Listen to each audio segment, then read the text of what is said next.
guys and gals, Nary here from Drake Wing Gaming, and something on Twitter, the Gaming Dragon. Today I'm coming back at another Let's Play episode of Promises to Keep. So let's go ahead and jump right back into it, shall we? Alarm chain, you are up, and let's go. Poor baby. What the? Oh. Huh. One way or another, I always end up back here. Whoa. Driving away. Compass set for elsewhere. Anywhere but here. Oh man, are those bruises on his neck? The raw pulse of the living engine beneath me. Beating faster and harder than my heart ever could. What am I driving away from? Where exactly am I going? I think I knew once. Once before the bend and the buckle and the brake. Before the slow, creeping rot and the quick, violent descent. Before the unraveling. She had said to me once, eons ago, men can't handle pain. God help me, I proved her right, over and over and over again. One way or another, I always wind up back here. Brain in the back seat, fear in the front, fear behind the wheel, fear stabbing the pedals. Blood thrumming with fire and gasoline. Engine spinning with love and strangled hate.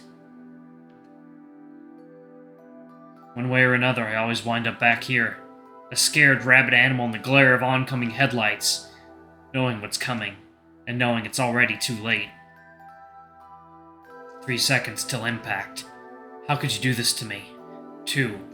I'm sorry, I didn't mean to... 1. I'll always love you. 0. Jesus Christ. The sound of shattering glass wrenches me awake. For one endless moment, I am not sure whether I am awake or asleep. Then a blast of Arctic wind chills me in the way only reality can. I shiver. The familiar sight of Theo's den comes into focus as my eyes adjust, with one notable difference. I stumbled my paws in the dim moonlight and began fumbling for the light switch.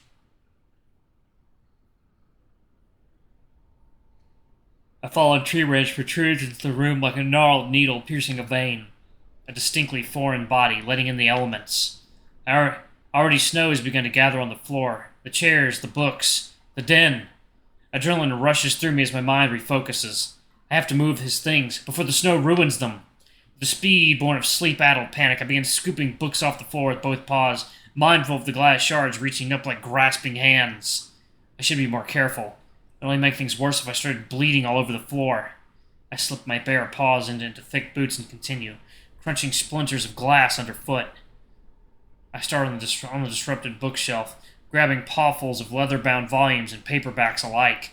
I peel what looks like a thin brown-backed book off the shelf, only to feel cool glass and solid wood under my paw. Not a book at all.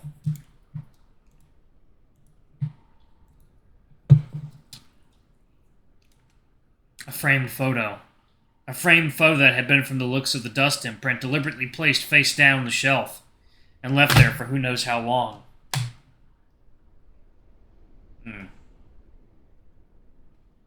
It takes me a moment to recognize him.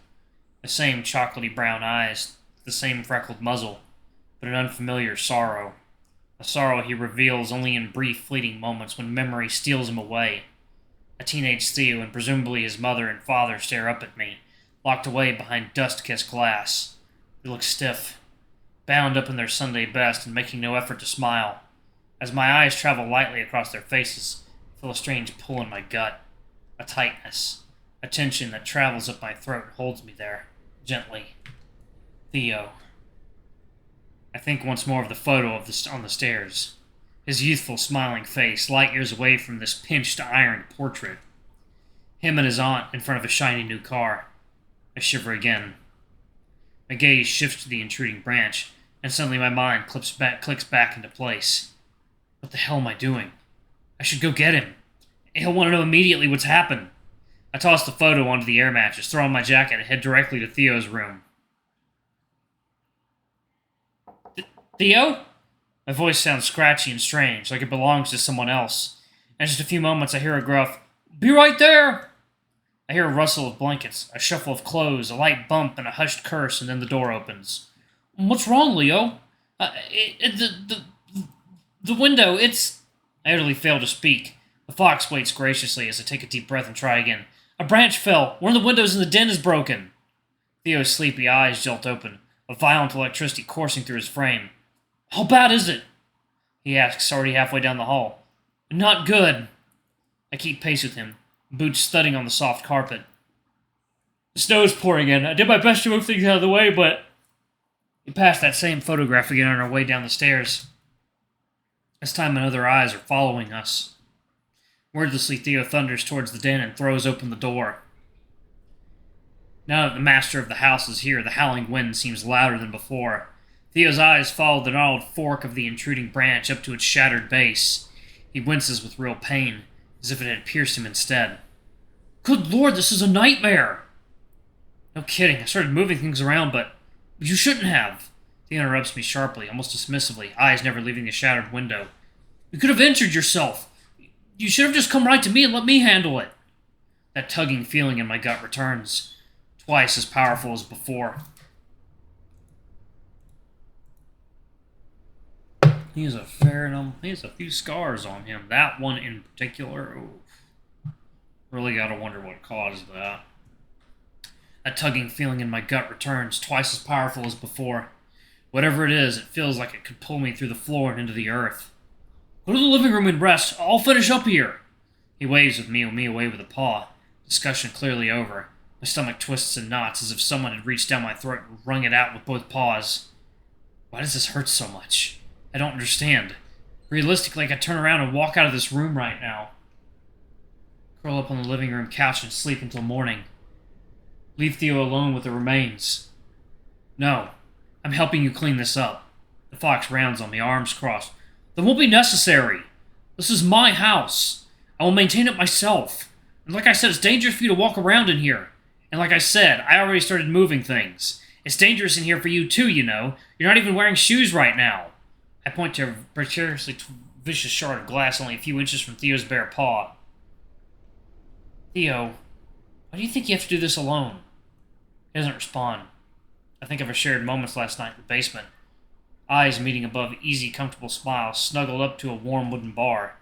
Now we stare tensely at one another, separated by a splintered, snow-caked branch. I know he's thinking of that moment, too. I know because after a handful of endless eternities, he nods.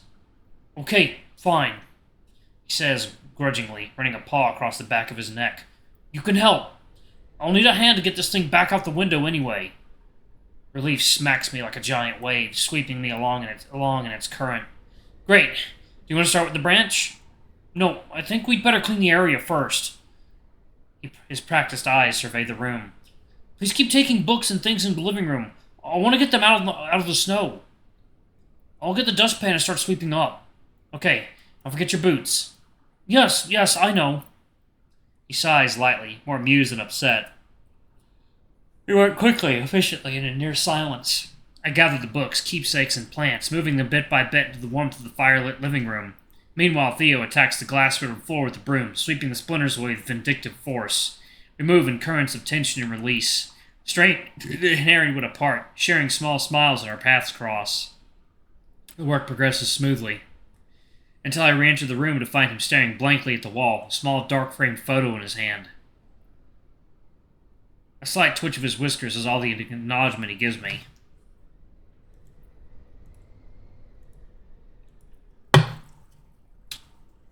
Theo?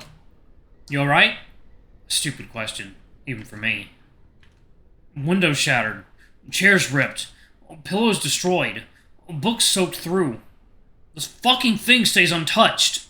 He waves the photo as if it were a live grenade. All our things ruined. And they don't even get a scratch. History yawns open behind his words. A dull, ugly, aching history. Like a red, puckered scar. In the back roads of my mind, I hear the strangled roar of an engine and see the frantic shine of headlights. I push both aside. There's work to be done. Let's get this out of here.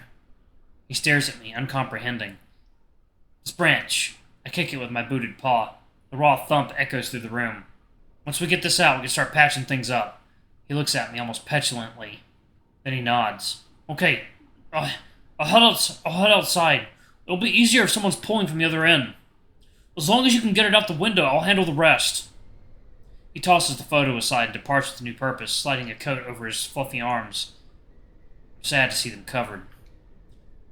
It's pathetic, Leo. The absurdity of my situation crashes down on me in that moment, standing alone in a stranger's house with a broken window and nowhere else to go, trying so hard to insert myself into that stranger's life, like a broken branch through a shattered window. What the hell am I doing? Okay, I'm ready. Try to push it back out the window towards me. Theo's voice rattles my brain back into place. Whatever I'm doing, I'm neck deep in it now. There's no going back. I know this. With a strange feeling of disassociation, I grab the end of the branch and, muscles straining, begin to lift it up. God, I'm so out of shape. Hunter would be able to lift this easily. Just a bit more! I can almost reach it! Sweat runs down my back and my arms scream in protest. Just before they give way entirely, I feel the weight lessen as Theo grabs the branch from the other side. With a harsh grunt, he digs in his heels and pulls. The branch surges forward, nearly knocking me off balance. The last of its wooden heft slides to my paws, and in just a few smooth motions it disappears back where it came. Almost as if it had been a dream, too. Time passes as we clean, locked in a focused labor. With a long, tired sigh, Theo places the broom and dustpan in a corner. That's enough for now. Well, sure the work is done anyway. I laugh lightly, plopping into a chair at the kitchen table. Fine by me. I need coffee. You want a cup? Sure. Leo starts puttering around, and I find myself once again tracing the indented words in the old wooden table. Home. I bet this house was home for him. The fox sets a steaming cup of coffee in front of me, along with a pitcher of cream in a sugar bowl. There you are. Thanks. Of course. With another dramatic sigh, he settles into his usual creaky chair. It greets him with his characteristic squeal. He takes a small sip of his coffee and settles back even further. A small, satisfied smile spreads across his face. We did good work in there. I nod, watching my coffee's swirling steam spiral upwards toward the ceiling. I can tell he wants to talk. From the way he holds his mug to the way he eyes me across the table. Alright, y'all, I'm actually going to pause it right there. Thank y'all so much for watching. Don't forget to like, comment, subscribe, ring that notification bell, and check out our Patreon if you can. It always helps. Anyway, I love you all, and I'll see y'all in the next video. Bye-bye!